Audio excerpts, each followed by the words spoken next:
Alrighty boys, welcome back to another step-by-step video. Now this is going to be a how-to video for Bandit. Now, something I haven't asked recently, chat, is if there's any specific operator that you guys want to see, please let me know down in the comments. If you want to see me make a step-by-step video on that specific operator, let me know.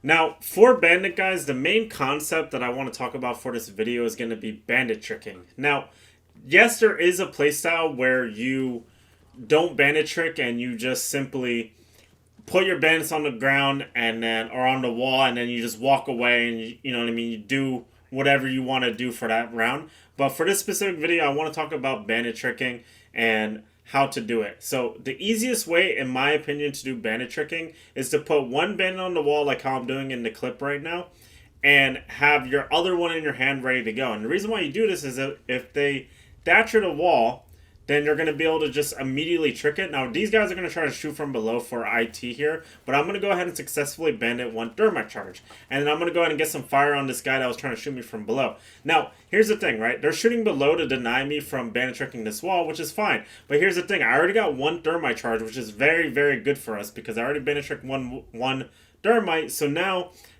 if Thermite is the only hard breacher, then this is technically his last Thermite charge. And you're going to see here, instead of rotating away, I'm like, holy crap, we have one reinforcement left. I can go ahead and just reinforce off warehouse here, and then they're not going to be able to open this. So now the only place that they can actually push from now is IT, okay, which limits down to where like they can potentially come from, you know? So like right now the only way they can push through a warehouse or IT push is by going through the IT doorway. And you guys know me, whenever people are pushing through a doorway, I consider that to be free kills, essentially, because there's very limited ground that they can actually, you know what I mean, cover, like before they want to walk into the site. So that will give you opportunities to get yourself free kills.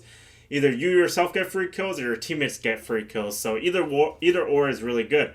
Now, these guys are going to opt for pushing just straight IT. And for context, there's going to be a Ying that's going to try to go to my electrical here.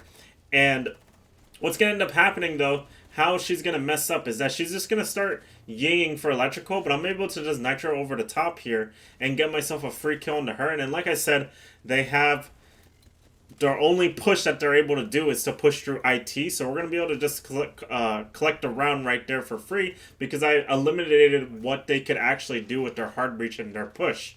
Now, that's the main point of Bandit, in my opinion, is just try to narrow down the amount of space or push that the enemy team has. And what I mean by that is, like, typically what I consider a push is going to be, like, just, like, opening walls, opening ways that you can peek in the site, you know what I mean? Something of that nature, you know what I mean? Like, you want to limit the amount of places that they can go when you're playing Bandit. That's like your whole goal. So ideally, in an ideal world, yes, I would just bandit trick IT wall and then eliminate that completely. However, there's ways to go about it to counter me, and you're going to actually see in this clip is that since I did get away with the bandit tricking earlier in this game, they're gonna actually opt for a Maverick this time.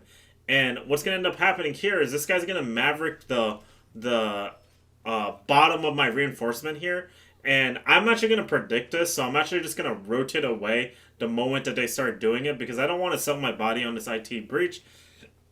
And this kind of goes back to like the main point of Bandit is like since I was able to bandit trick one thermite charge previously, now the enemy team has to adjust to me, okay? And that's really important because say if they're running, so for context for this clip, they ran the Maverick, they ran Thermite, they also have an Ace here. They're taking no chances whatsoever of letting me bandit trick again, which is good because that means they have less operators. Like if you saw my how to play Grim video, they have less of like those type of operators like Ying, Grim. In this clip, they're actually opting for a blitz here for Aqua, and they actually smoked my doorway off, but I have two teammates bottom Aqua, so I'm going to go ahead and nitro through the smoke right here and get myself a free kill on the blitz. Now, if these head holes were reinforced the other way, like instead of having the head holes on the right side here, if this was actually reinforced, I actually had a chance of bandit tricking this wall for warehouse here. Now, for context, Asa opened up my warehouse wall, but there's another guy pushing Aqua here. So I'm going to go ahead and kill this guy first because he's the more impactful person I need to kill in the moment, and then my teammate kills Ace, which tells me that I can swing IT and collect a Thermite who opened my wall earlier in the round with the Maverick. And because my teammate killing the Ace allows me to swing into top warehouse to swing IT. Now for this next lair clip, guys, the enemy team is going to be having like somewhat of a split push here. Now they're primarily going to be going for vert and a warehouse push, okay? Now, what's going to end up happening here, guys, I'm playing Bandit Shotgun. Now, the main reason why I'm playing Bandit Shotgun here is because I'm able to Bandit trick my single wall for inside of Missile here. So that way, if they do decide to try to open up the missile wall, I'm going to be able to Bandit trick it. And then I also have the pistol as well to be able to play the long angle for lockers here, where I am going to actually pick up a kill later on in the round here. But long story short, I'm getting audio that they're going for vert here. So I'm going to go ahead and rotate over towards the hatch. I'm going to wait until I get a little bit of audio of somebody actively trying to get this hatch. And I'm actually going to get audio that I believe someone's trying to hard breach it. And if you place a hard breach charge on the hatch, it's actually going to be very easy to nitrocell you if I can pick which side you're going to go after placing your hard breach charge. And all I'm doing right here is I'm listening for audio to try to see where he decides to place or run towards the hatch from, because that's also going to most likely be where he's going to run back to after he places the hard breach charge, which opens up that nitrocell kill for me right there. Now, I didn't explain this earlier, but the reason why I have the shotgun is since I'm Bandit tricking the single wall for missile, and I also have a shield here as well, I can play the shotgun here on Bandit, and Bandit shotgun is very strong, by the way, guys. It's probably one of the best shotguns in the game currently. So being able to play inside a missile with a shotgun is very, very strong for us. Plus, we also have the option of using the pistol for lockers here as well. Now, right here, all I'm doing is I'm just trying to prevent them or make my presence known for anybody that wants to drop the hatch. And then I actually get audio that there's nobody else on the hatch, or at least they're not actively trying to push it. So I decide to rotate back towards Missile here. They start gridlocking me on my shield, so I'm going to go ahead and start shooting out these gridlocks, just so that way it's a little bit easier for me to play. And like I said, we have the shield here.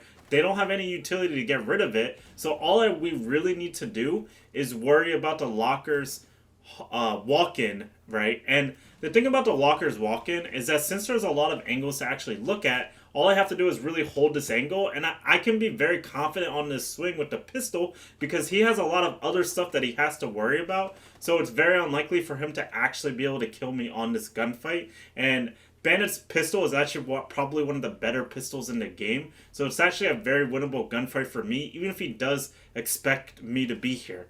But you're going to see here, this guy's going to walk into lockers, he's going to hit me, and then I'm going to go and immediately challenge for the gridlock that's also a missile hallway. Now, for context, I probably shouldn't have swung that, but I did because I wanted to get greedy for the clip. But we do end up securing the round right there, which is fantastic. If you're enjoying these step-by-step videos, please consider leaving a like and subscribe. And like I said, leave a comment down below if there's any specific operator you want to see in the future, or not even any specific operator, but if you have any specific video in terms of like ideas for like content for me, for like recoil videos, settings videos, anything like that, please let me know, and I'll see what I can do about that to see if I can help you guys out. But please let me know. Any feedback would be greatly helpful for me for improving my content overall. But like I said, guys, we're on lair, we're on the basement bomb site. I'm playing missile here so I can bandit trick the single wall, and I can play in here with a shield, and I also have an ADS this round as well. And then that way it pretty much shuts down this like whole missile hallway from warehouse push, because they're not going to be able to challenge into me because I have the shield, I have the shotgun, and like I said, the only thing that's actually playable in this position if they're doing a warehouse push is a lockers walk-in.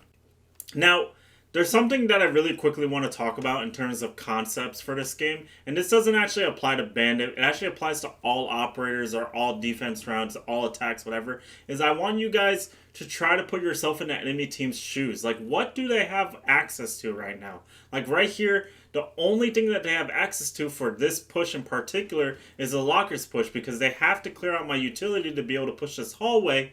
or they're going to have to completely just rotate their push over to backside, maybe vert, you know what I mean? But that's not what they're currently going for, so that means the only option that they have is to try to push through lockers here. So right here, I have my teammate inside of lockers. I'm over here holding a cross angle for the walk-in, and this actually looks very deep into lockers, so the moment that they try to wide swing into lockers, I'm going to be able to use my pistol to get myself a free kill. And like I said, there's not a really good way for them to challenge me and just ignore sight, because if they do, they're probably, like, even if they kill me, there's probably a refrag, and you're going to see here, I get myself a free kill. It doesn't even shoot at me like the last clip.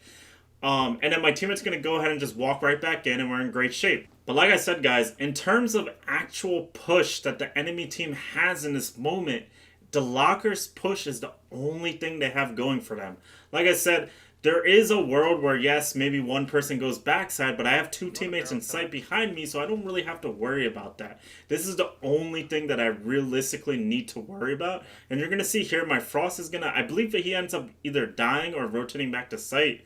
So, like I said, he dies, so I got to go ahead and just hold this angle. And it's going to actually turn into a 2v1 if I'm not mistaken here. And the last guy, once again, he's going to swing into lockers. I have the angle already. And I'm going to go ahead and collect myself a free kill and secure the round. Now this is kind of a bonus clip for Coastline here, where I was playing Bandit. And I'm going to be playing by the quad wall, or specifically the pink bar. And the idea with me playing Bandit here is that if they do decide to bring Thatcher, what I would end up doing is I would pick up one of my Bandit charges here, and I can let them have that far left wall. If they try to ace charge these triple walls, I would at least get some of the ace charges, which would make playing inside a pink bar a little bit easier for us. Now, for context, that's not what's going to happen here. I'm actually going to get audio, someone's going to rappel up to the big window here, and what I'm going to do is I'm going to predict when he actually reaches the window, and then I'm going to nitro cell and collect myself a free kill. So a little bit of a bonus C4 clip here, but anyway, guys, that's going to pretty much do it for today's step-by-step video. Please let me know your guys' thoughts on the videos, if there's anything I can improve on, or if you have any suggestions. But anyway, guys, I hope you guys enjoyed. Make sure to like and subscribe, and I will catch you guys in the next one.